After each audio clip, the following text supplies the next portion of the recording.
Si Chairman Shen, talaga bang ipapamana sa batang babae na bumalik sa bansa ang posisyon pag tumatanda ng tao? Hindi na kasing talino tulad ng dati eh. May plano ang tagapangulo sa pagpili kay Zizeng. Mga kasama, mangyari maghintay ng matiwasay. Naniniwala rin ako na mapapatunayan ni Zizeng na siya ang pinakaangkop na tagapagmana. Hoy, akala ko nga pinalayas ka na ng papa ko. Bakit nandito ka pa? Kapag naging tagapagmana si Zizeng, ako na mismo ang aalis. Mukhang hindi ka na makakahintay. Kasama, dahil sa karamdaman, ang tagapangulo ay hindi makakadalo. Ang pulong ng mga shareholders ngayon, ako ang mamumuno. Anong ginawa mo kay Papa? Ang pulong na ito ay pinaghandaan niya ng matagal. Paano siya mawawalan ng dahil sa sakit? Siya ang tunay na ama ko. Ano bang magagawa ko laban sa kanya? Ikaw ang dapat tanungin. Shen yan. Bilang sekretary ng tagapangulo, hindi pwedeng palagi si Papa ang gumagawa ng trabaho para sa'yo. Kahit may otoridad si Papa, tumatanda pa rin siya. Dapat yung tanggapin yon. Kung hindi, mas marami siyang pagkakamali at masisira ang reputasyon niya sa huli. Mga kasama, bilang sekretary ng tagapangulo, kinakansila ang pulong na ito. Ikaw, anong balak mong gawin? Gamit ang 20% ng aking shares, naglalabas ako ng petisyon para tanggalin si Shen Hongse sa posisyon ng tagapangulo. Ako ang bagong pangulo nyo, si Xian Jianping. 20%? Pero malinaw na 10% lang ang hawak mo. Yung isa pang 10, saan galing? Suportahan ko si Xian Jianping bilang bagong tagapangulo. Ako rin! Kayo. Kapag nagising si Papa, hindi niya kayo patatawarin. Kapag nagising ang matanda, ako nang magiging pinuno ng pamilyang Shen. Talo na ang sitwasyon. Sino ang sangayon? At sino ang tutol? Tutol ako.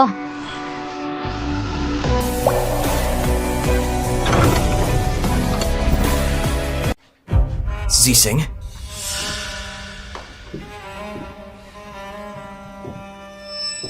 Ako si Shen Zeseng, anak ng babae na siyang Hongze. Hindi ako sang-ayon na si Xian Jianping ang papalit ng tagapangulo. Isang dalagitan na wala pang alam. Kung hindi dahil sa pagkiling sa matanda sa'yo, wala kang karapatang pumasok sa pinto ng Shen Group! Siyempre may karapatan siya. Si Zizeng ang tinalagang tagapagmana ng tagapangulo ng Shen Group. Kung nandito lang sana ang tagapangulo ngayon, meron na siyang 20% ng shares. Sinabi mo rin mismo.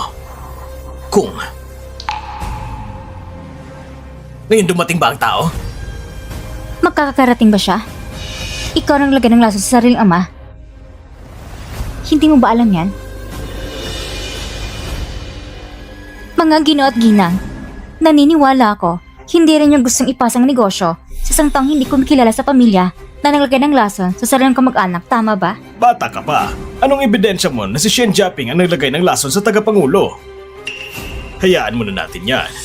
Si Xian Jianping ang pinakamagaling na tagapagmana. Bakit hindi natin siya suportahan? Kung hindi, susuportahan ng isang tao na wala pang shares. Kasi...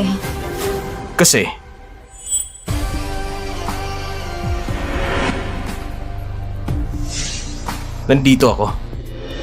Guyi Xiao. Ito ang shareholders meeting ng Shen Group. Wala kang karapatang dumalo.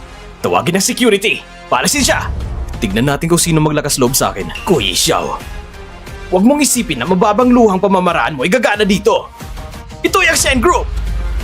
Hindi ba sinabi ni Mr. Shen na ito ang shareholders meeting ng Shen Group? Ako rin ay isa sa mga shareholders ng Shen Group. Anong sabi mo? Anong kalokohan yan? Paalisin niyo na siya agad! Sa Shen Group ninyo, may nagtatago na nagbebenta ng shares. At nagkataon, nakuha ko ang 10% ng shares.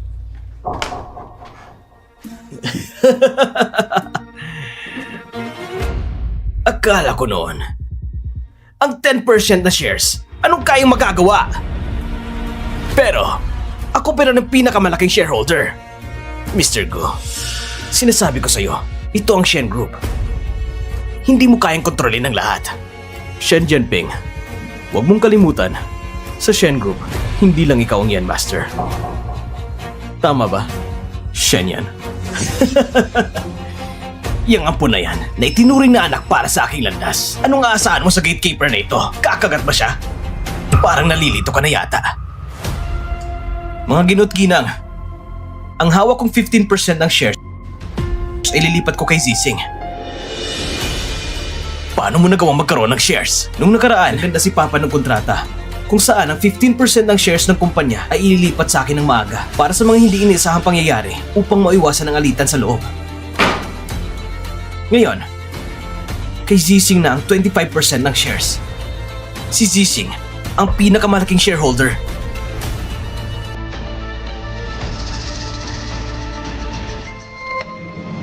Hindi ako dinako na siya niyan.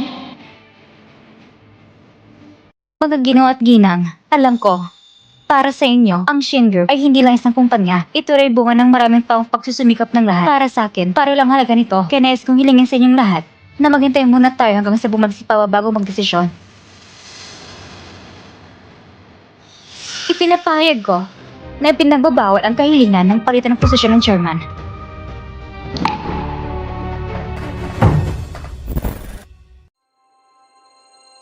Kuya, salamat sa'yo ngayon. Kung hindi dahil sa'yo, ngayon, naalis na ko sa Shen Group.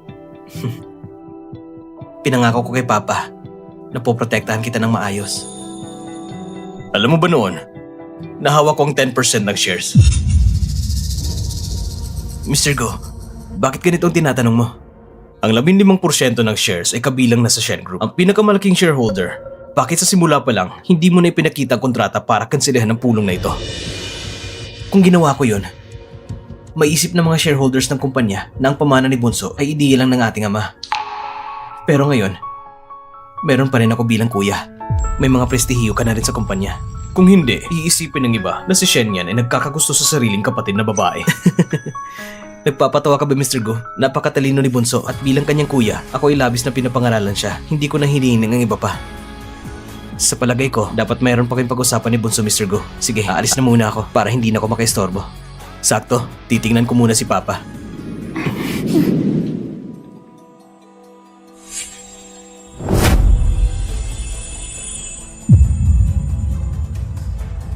Para bang kinuha ang kaluluwa niya? Ano?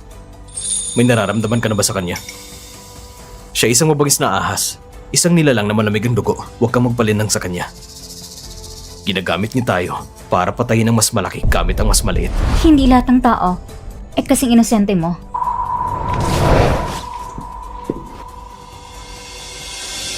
Shen yan. Mukhang mali ang pagkahusga ko sa'yo.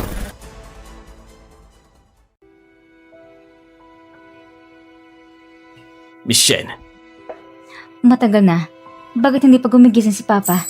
Miss Shen, huwag kayong magalala. Ang Ginoo, ang lason sa katawan niya ay hindi nakakamatay. Pero medyo matanda na siya at ang metabolism niya ay mabagal. Kaya pagkalipas ng kaunting oras, gigising na siya. Sige. Bantayan ninyo ito. Maliban sa mga kilalang doktor at nurse, huwag papasukin ng iba. Opo!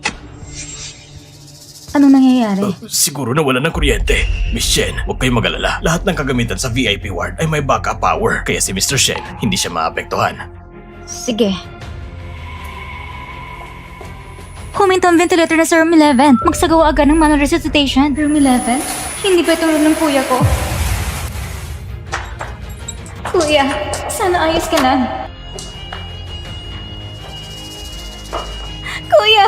Gumising ka, kuya! Nurse! Nurse!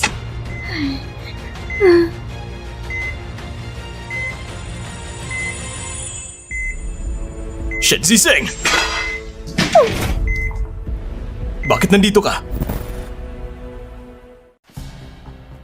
Bakit nandito ka? Ako, Mr. Go. Ikaw si Shen Ziseng. Ang panganay na babae ng pamilyang Shen. Wala kang dahilan para pumunta dito para makita ang taong ito. Walang magkakaalam. Iniisip ng lahat na ako ngayon ay pumunta lang para kay Papa. Lahat ng tao sa pamilya Shen ay nakatingin sa'yo. Kung mabunyag ang iyong pagkakakilanlan, alam mo ba kung ano mangyayari sa'yo? Agos ikaw lang may mangyari sa kuya ko. Gusto mo ba na hindi ko muna magkitang kanyang huling sandali? Kuya Xiao, pinangako mo sa akin. Sinabi mo na ililigtas mo ang kuya ko. Hindi mo pwede sirain ang pangako mo. Ang makakaligtas sa kuya mo ay mga doktor at nurse, hindi ikaw. Ngayon, ikaw si Shen Ziseng. Ang pagpunta mo dito ay makakasama lang sa kanya. Pasensya na. Nagawa ko ang ganun. Magpapadala ko ng tao na mag-aalaga sa kanya ng tuloy-tuloy. Hindi mo na kailangan mag-alala.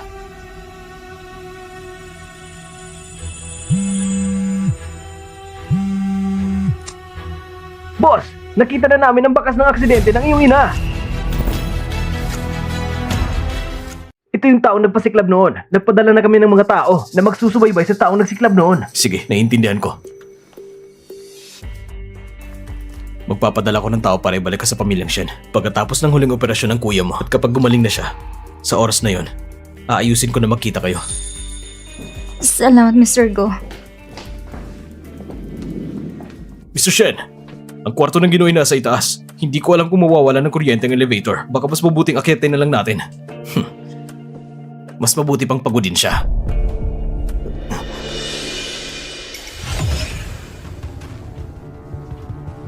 Ang kwarto ng matanda, hindi sa palapag na ito.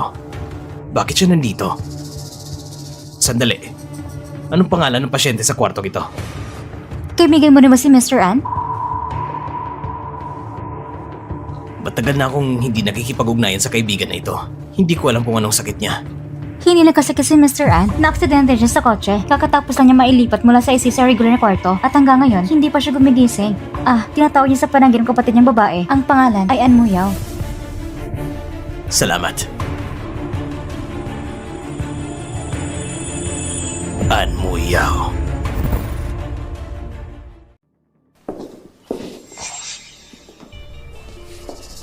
Ziseng, nandito kami para makita si Papa. Baka pwede mo kaming gabayan.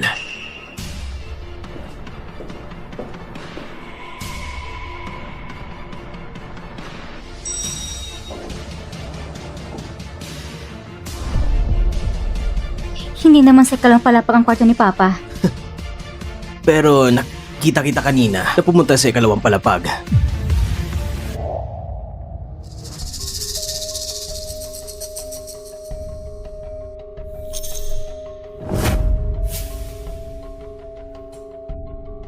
Ano? Ang bilis mo namang na-miss ang asawa mo.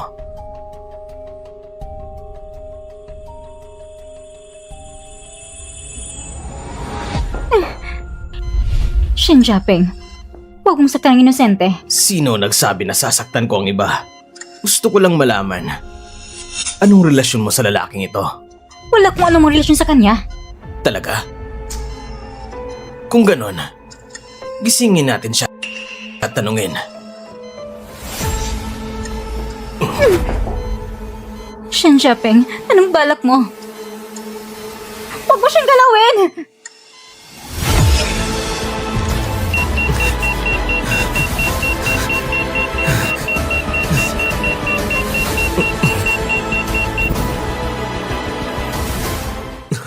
Yo-yo. Yo-yo.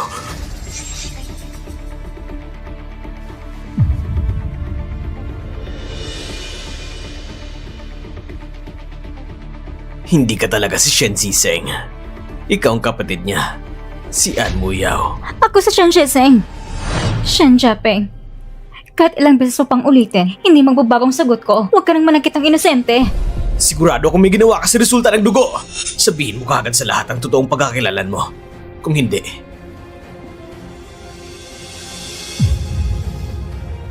papatayin ko siya. Huwag mo siyang galawin! Ibigay mo sa akin ang lahat ng shares na hawak mo at ideklara mong isusuko mo ang karapatan sa pagmamana. Hindi ko magagawa yan. Ikaw, hindi ka ba natatakot na mamatay siya? Tumigil ka! Shen Jiaping! Ang lakas ng loob mo! Pati ba naman dito nangahas kang bataan si Shen Ziseng? Huwag mong isipin na dahil nasa ospital ang chairman, pwede mo nang gawin ang gusto mo! Ikaw talaga. Salamat sa iyong dalaw sa pagdalaw kay Emma. Si Shen Jiaping, mula noon ay lagi siyang may sama ng loob sa pagdating ng kapatid niyang babae. Hindi ko na kalang maging ganito siya kalupit na pati inosenteng tao sasaktan niya. Ngayon ko lang nalaman kung bakit ang chairman hanggang ngayon ay hindi pa rin ina-announce ang tagapagmana. Hayop ka! Wala kang puso! Niloloko niya kayong lahat. Hindi siya si Shen Ziseng. Ang pangalan niya ay An Muyaw. Ang nakahiga sa kama ay kapatid niyang lalaki. Hindi siya taga Shen family. Nilason mo ang ama ko para hindi siya makadala sa shareholders meeting. At ngayon, mas lalo kang lumalala. Pati innocent ng tao sa saktan mo. Gusto mo lang kong palasin sa pamilya Shen. Ano bang kalokohan ang sinasabi mo? Anong ebidensya mo na ako naglagay ng lason kay Papa? Ikaw, ang ebidensya mo na kung si Ann Muyaw. Magpa-DNA test tayo. Hindi ba't malalaman natin agad? Nang una kong makarating sa pamilya Shen, pinilit niyo na ako magpa-DNA test. Gusto niyo ba ito yung pagdudahan niyo ako? Kailangan ko ng patunay ang pagkakailangan ko?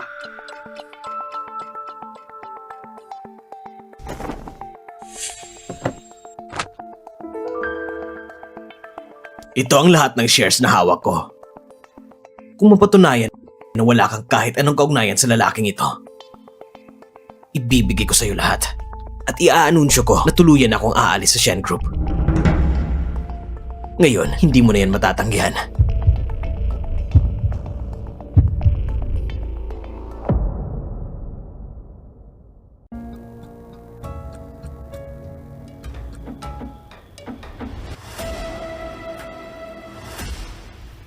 Guyi Xiao. Huwag mong sabihin na pumunta ka para pigilan siya magpa-DNA test. Sinasabi ko sa'yo, kahit ano pang mangyari ngayon, ilalantad ko ang lahat ng panglilin ng nyo. Ayoko lang naman na madumihan siya ng kamay ng ibang tao.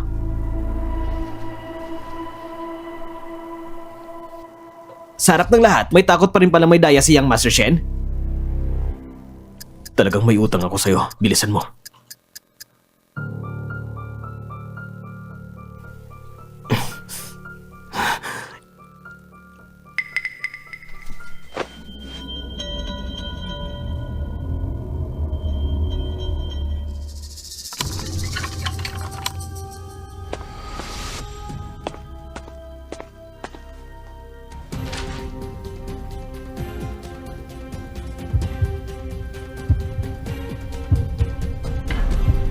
Imposible! Imposible!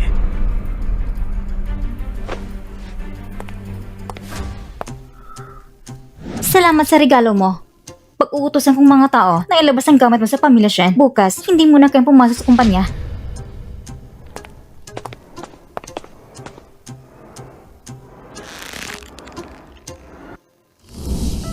Pasensya na. Masyadong mabilis dumating si Shen Jiaping. Hindi nga ako nakaabot. Pero hindi naman lugi at nakuha mo pa ang shares. Pero, hindi ka ba dapat naghahabol ng salarin? Nang marinig ni President Gu na hinarang ka ni Shen Jiaping, agad niya akong pinabalik.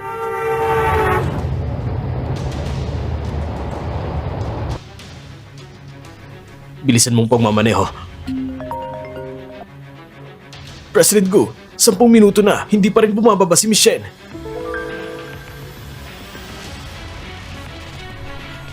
Bumalik muna tayo sa ospital.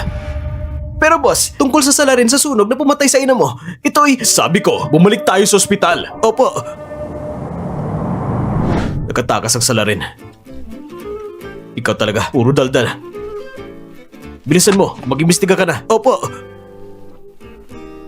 Salamat sa iyo. Imbis na pasalamat lang, mas mabuti siguro may gawin ka rin totohanan para ipagdiwang ang tagumpay natin ngayon.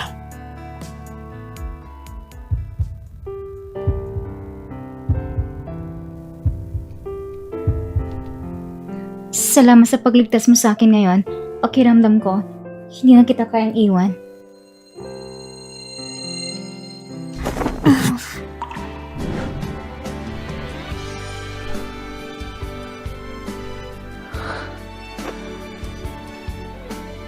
Pwede mo bang sabihin sa akin ang tungkol sa pamilya Shen? Gusto kong tumayo sa tabi mo. Depende sa magiging kilos mo.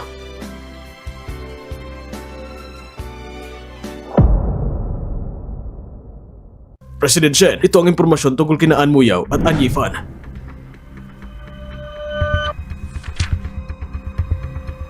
Paano naman magiging ganun kasakto? Yung aksidente ay sakto pang kaibigan niya. Salamat sa regalo mo. Ipapapahanda ko na ilabas ang mga gamit mo sa bahay ng Shen. Bukas, hindi mo na kayang pumasok sa kumpanya. Shen Ziseng, hahanapin ko talaga ang tunay mong pagkakakilanlan!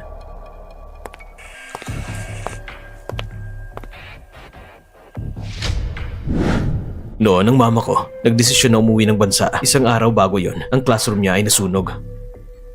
Nang malaman ko, may isang taong sinadyang magsimula ng sunog. Nang nagsimula ako mag-imbestiga, ang kumpanya ng Shen ay binigyan pa ng arsonista ng work visa para makabalik sa bansa. Ang mga dokumento ng approval, tsaka ay nasa opisina ni Shen yan. Kailangan mo talaga kong tulungan na makuha yon.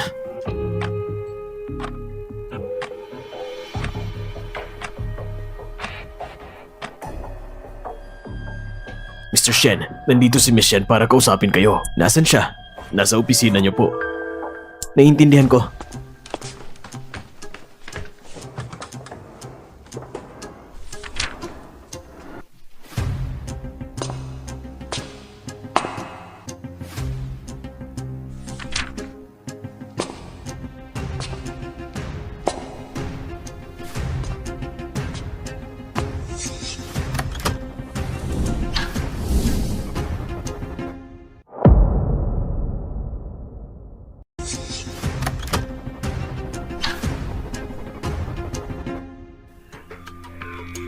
Kuya, bumalik ka na. Matagal ka ba naghintay? Sige, umupo ka muna. Bunso, tamang-tama. May gusto kong pag-usapan sa'yo. Ano yon? Itong resignation letter ko. Resignation letter? Hindi pa gising si Papa, bakit biglaan naman? Noon, nung una akong kupkupin ni Papa, ang hangarin niya ay sanayan ako bilang assistant ang magiging tagapagmana ng Shen Group. Ngayon naman, naipasa ko na sa ang buong Shen Group. Panahon na para gawin ang sarili kong bagay. Hindi pa sapat ang prestiyo mo sa pamilya Shen. Kailangan mong gamitin na mabuti si Shen yan bilang isang piraso ng laro. Pasensya na kuya. Hindi ako papayag. Alam mo rin naman na hindi na matatag ang loob ng mga tao sa Shen Group. Kung magre-resign ka pa ngayon sa ganitong sitwasyon, magiging parang buhangag na buhangin ang buong Shen Group. Kuya, pakiusap, tulungan mo na lang si Bunso. Huwag kang mag-resign. Pwede ba? Sige na. Dahil nakiusap ka, mananatili ako para tulungan ka. Magdaos pa tayo ng ilang salon events para mapatatag ang moral at mapalawak ang negosyo ng kumpanya. Ang bait mo talaga kuya.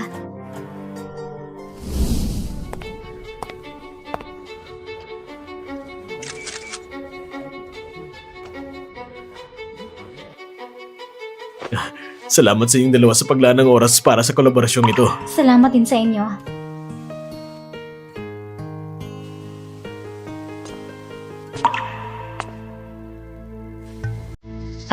Pupuntan ko muna sila. Sige.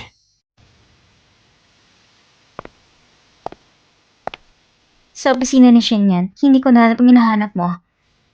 Baka naman, nasa iba. Hindi. Sa ganitong bagay, si Lolo Shen hindi siya kikilos ng personal. Si Shen Jiaping ay walang silbi. Tanging si Shen yan lang. Anong gusto mong gawin ko ngayon?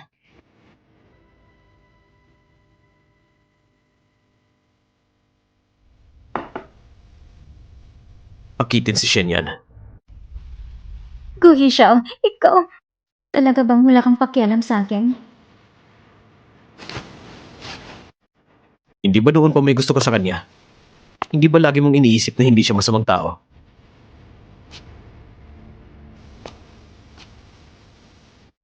Kung ganun, bibigyan kita ng pagkakataon para makilala mo siya ng totoo. Sising!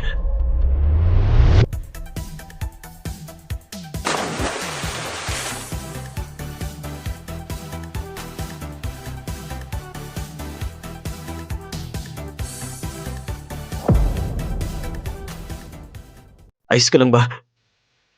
Mukhang ako lang ng ilusyon. Gu Yixiao. Tulad mo. Paano ko makakaintera sa iba?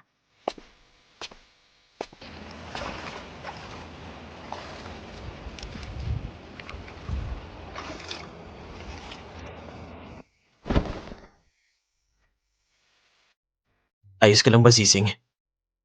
Tara na. Parang medyo na-sprain ng paa ko. Ihahatid na kita pa uwi.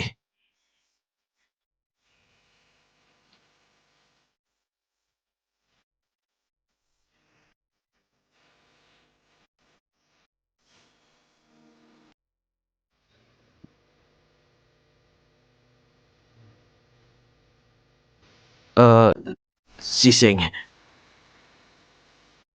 pasensya na.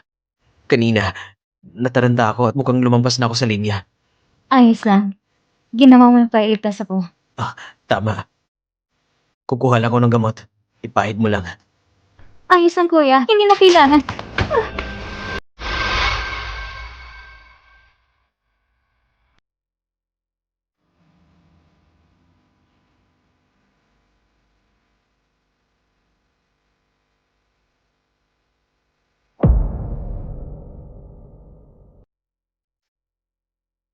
Kala kong tapang niya ay sobra-sobra.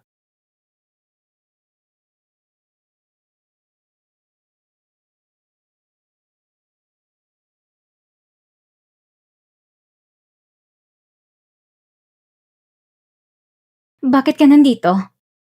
Ako, nakaistorbo ba ako sa mundo ninyong dalawa? Yung iniutos mo sa akin, natapos ko na lahat. Si Shen yan, hindi siya ganun kababa. Zising, magpahinga ka muna. Tatawagin ko ang kasambahay para imasahe ka. Sige.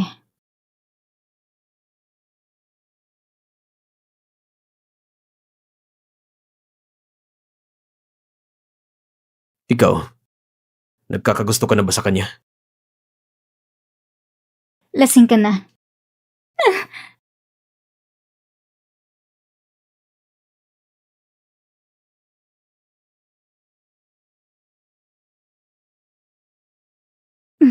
Guyi Xiao, nababaliw ka na ba? Bakit? Bakit kay Shen yan ganun kakabilis magpakapit? Pero sa akin sobrang tanggi mo. Gustong gusto mo bang mahiga kasama siya? Teka. Hindi ba ikaw nagsabi na akitin ko siya? Ganun ka ba masunurin? Kung sasabihin kong akitin mo ako, gagawin mo ba? Hindi mo gagawin. Dahil malinaw na hindi mo kayang maghiwalay kay Shen.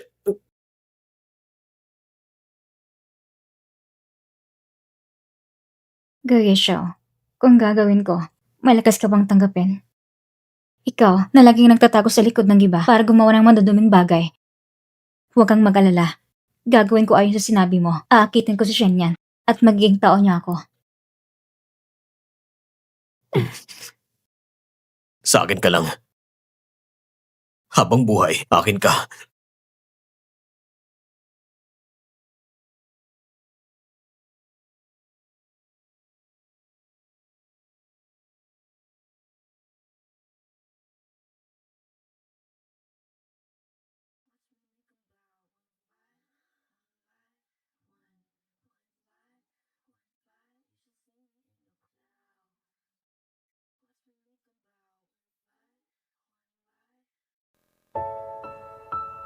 Kumusta Mr. Go? Yung utos mong akitin kita, kumusta ang pagkakagawa ko? Huwag kang mag-alala. Gagawin ko rin ang pang-akit kay Shen yan. Kung susubukan mo, sisiguraduhin ko ang kapatid mo bukas ay ililibing na. Eh yung tungkol sa sunog, kailangan ko bang ipagpatuloy ang investigasyon? Ang bagay na yon, ako nang gagawa ng paraan. Ang kailangan mo lang ay tumayo ng matatag sa pamilya Shen.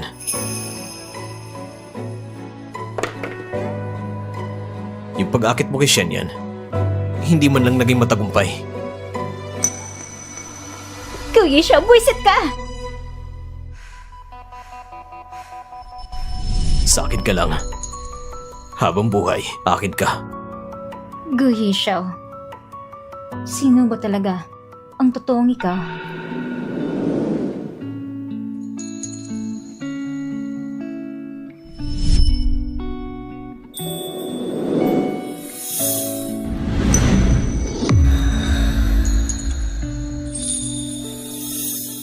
Sa akin ka lang. Habang buhay, akin ka. Kuya, parang na-in love ako sa isang taong hindi ko dapat mahalin. Kung gising ka pa ngayon, sasabihin mo ba kung anong dapat kong gawin?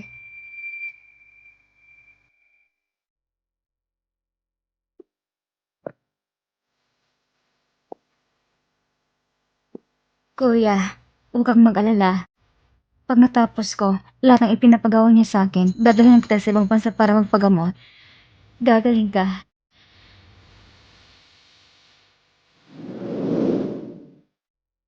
Si Xing Jiaping ay natalo at nawala ang shares niya dahil sa taong si An Yifan. Ayon sa sinabi noon ni Miss Shen, siya at si An Yifan, dati sila magkaibigan. Magkaibigan lang. Zising, Kuya, bumisita ka na naman sa kaibigan mo ah. Ang ganda talaga ng samahan niyo. dahil nung nag-aaral ako, madalas niya akong tinutulungan. Kaya, Kuya, bakit ka nandito sa ospital? Sige na, yung tungkol sa'yo at kay kuya, narinig ko na lahat. Narinig ko, kailangan niyang maoperahan agad. Kaya kumuha ko ng isang neurologist mula abroad. Pwede na siyang operahan ngayong araw. Malaki ang chance ang magising siya. Talaga, Kuya? Salamat talaga. Anong salamat? Kuya mo ako. Dapat lang nagawin ko to. Tara na.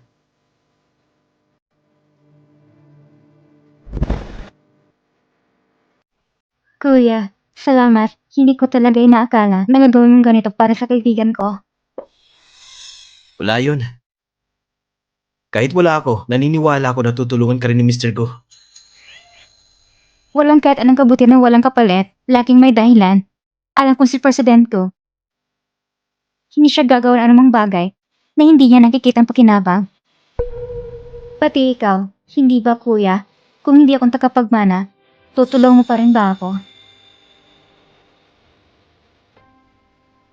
Totoo, may sariling dahilan ako. Sa totoo lang, meron pa ako isang tunay na kapatid na babae. Kung tutuusin, kaedad mo lang siya. Sa tuwing nakikita kita, iniisip ko siya. Hindi ko kayang hindi katulungan. Kung ganon, nasan siya ngayon? Siya? Inampon siya ng isang mayamang pamilya at dinala sa kanila. Siguro nasa abroad na siya ngayon. Dapat masaya ng buhay niya. Masaya siguro ano?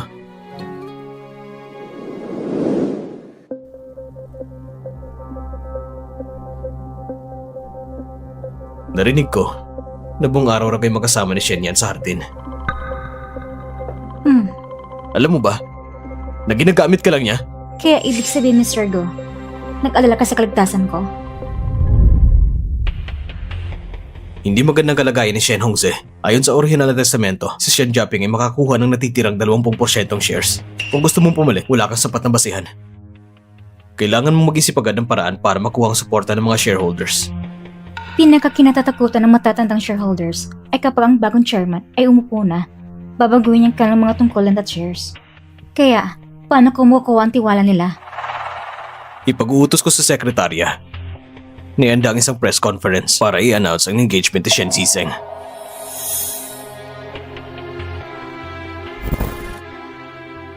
Bigla ang press conference ng Shen Group, posibleng ina-announce ang engagement ng pangalan ng dalaga. Hintayin mo lang ako, Shen Ziseng.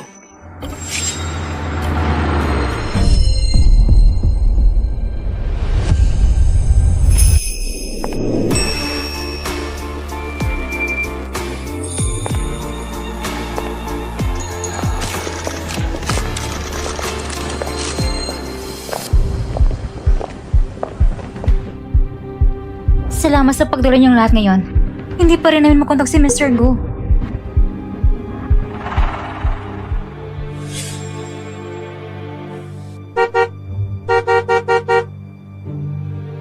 Boss, mukhang naloko tayo. Kung magpapatuloy ito, malamang hindi tayo aabot sa venue.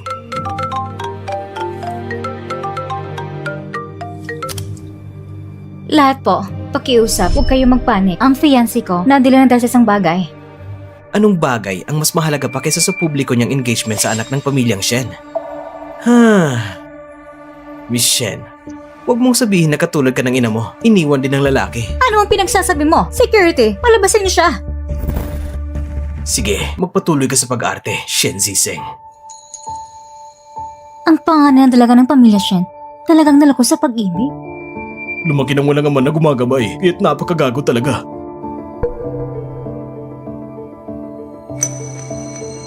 Pakiusap po sa lahat, huwag kayong mag-alala. Pagdating ng fiancé ko, magbibigay siya ng paliwanag sa lahat. Hindi kaya nagbuntis ka ng anak ni Gui Xiao at ayaw niyang panindigan, kaya naman ikaw Miss Shen, ayaw mong tahakin ang landas ng dinaanan ng mama mo. Kaya mo kami lahat pinatawag para pilitin si Gui Xiao na pagkasalan ka. Guyi siya, ikaw ba noon?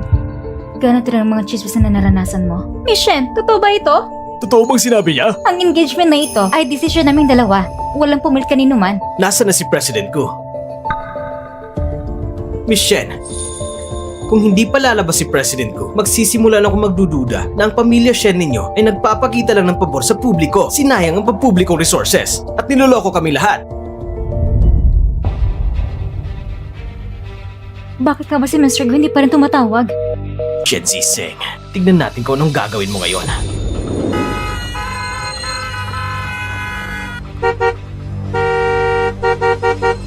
Boss, sadyang sinasadya mga sasakyan na ito. Kung tuloy-tuloy ito, baka hindi na tayo makapunta sa engagement niyo ni Miss Anne. Sino nagsabing mag-i-engage na ako sa kanya? Boss, ano bang ibig mo sabihin? Si Shen Jiaping, hindi papayag na magkaroon ako ng ugnayan kay Shen Ziseng at tagawin ng Shen family. At si Shen Yan ay tsak na hindi papayag na mapalitan ang matagal nang sinusuportahang si Shen Ziseng. Kung pupunta ako, paano ko hahayaan sila mag-away ng ganyan? Kung hindi ka pupunta sa venue, hindi ba magiging target si Miss Anne? Hindi. Hindi darating si Gu Yixiao dahil ang fiancé na pinapahayag ng Shen family ay ako. Kuya, Ziseng, ngayon ang Shen family ay hindi na kayang harapin ang gulo at hindi pa rin matatag ang posisyon mo. Ito ang pinakamainam na paraan. Makinig kayong lahat. Ako ang fiancé na pinapahayag ng Shen family ngayon. Ang bastardo na ito. Gusto pang maging yumaong asawa ng Shen family. Shen Yan, talaga nagkamali ako sa'yo. Iniisip mo bang makinabang sa sitwasyon?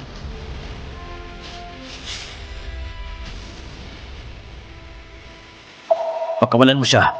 Kaya ang si Gu Yixiao ang humarap sa kanya. Secretary Shen, hindi ba't pumunta ka lang para tulungan si Miss Shen at para mawala ang gulo? Tsak na hindi. Ang Shen family, ang orihinal nilang balak ay tanggapin ang proposal ni Mr. Gu. Ngunit sa mga nakaraang araw ng pakikisalamuha, ang relasyon ko kay Ziseng ay lalong tumibay. Nagustuhan ko rin siya. Kaya ngayong araw, dahil dito, nandito ako para linawin ang aming relasyon.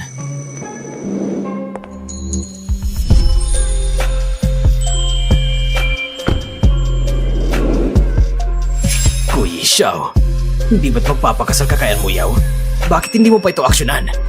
parang perfect couple. Isa ay pabalik na anak na babae ng Shen family. Isa ay adopted son na matagal na nilang inalagaan. Napaka-interesting ng kwento. Kuya, may trabaho pa sa kumpanya. Uuwi na muna ako. Sige, ako nang bahala dito.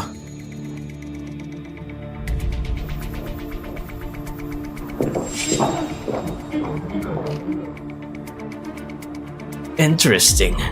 Lalo itong nagiging interesting. Mukhang kailangan kong simulan kay An Yifan.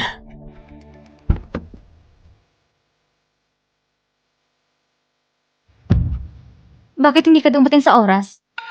Hindi ba't maayos ito? Malaki ang impluensya ni Shen Yan sa Shen family. May hawak siya na 15% ng shares na ipapasa sa kanya ng chairman. Direktang maaari mong kunin ang kanyang network at shares. Lahat ng yun ay mapupunta sa'yo. Gu Yixiao, tamang opinion mo sa mga Shen. Wala kang mali. Parehong-pareho kayo. Lahat kayo ay mga ulol. Mula pa sa simula, balak na akong ipasa kay Shen yan. Tama. Bakit? Hindi ba't ito ang eksaktong gusto mo? Isa kang ulol. Ano ba talagang tingin mo sa akin?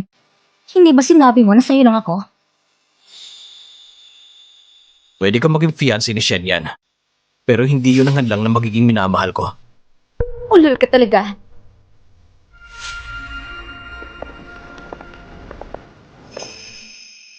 Ulol na kung ulol.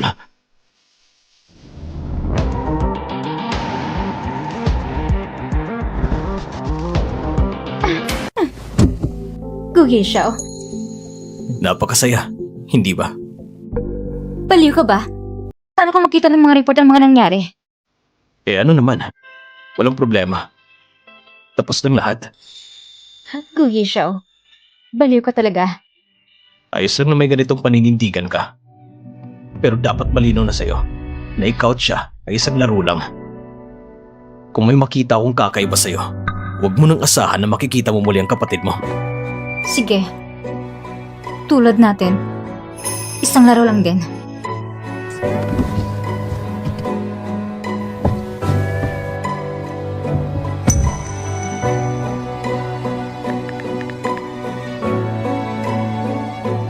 Hello, bantayin mo sina Shenyan at Anmuyaw. Kapag may kakaibang kilos, sabihin mo sa akin agad.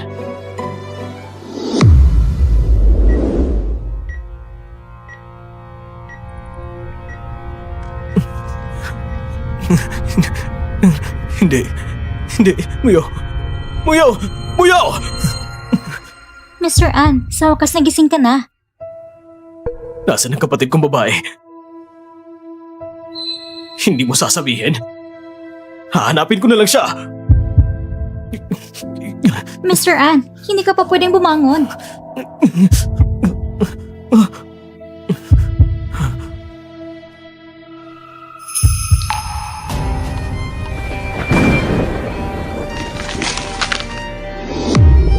Yoyo! Hindi pwede. Hindi pwede to. Ako... Mr. An, kumalma muna kayo. Ang kapatid ko, hindi siya pwede mamatay.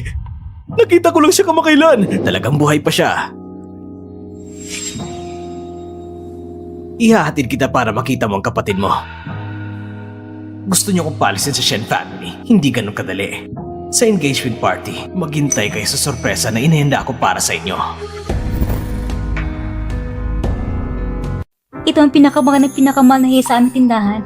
Napakaswerte mo binibining. Zising, gusto mo ba ito?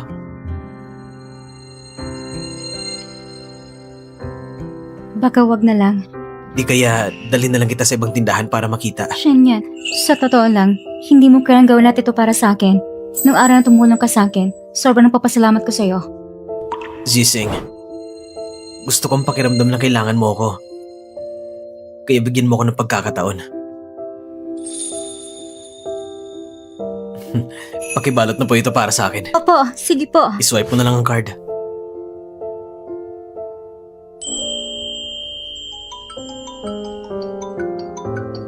Sasagutin ko lang to.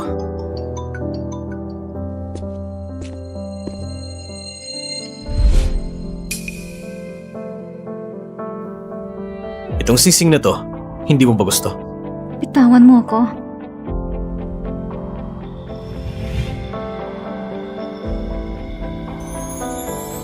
Tignan mo.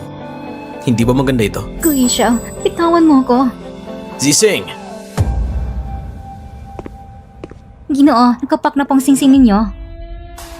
Nasaan yung babaeng kasama ko kanina? Siguro pumunta siya sa banyo. Sa 2 araw ninyo na magkasama, hindi ka ba niya hinawakan? Hindi, Kuya Xiao, tawan mo ako. Hinahanap na ako ni Shenyan. Ilang taon na siya nagsusumikap para sa pamilya Shen at handang maging manugang. Hulaan mo, pag nakita niya tayo ngayon at muli nagkabati, ano kayang magiging itsura niya?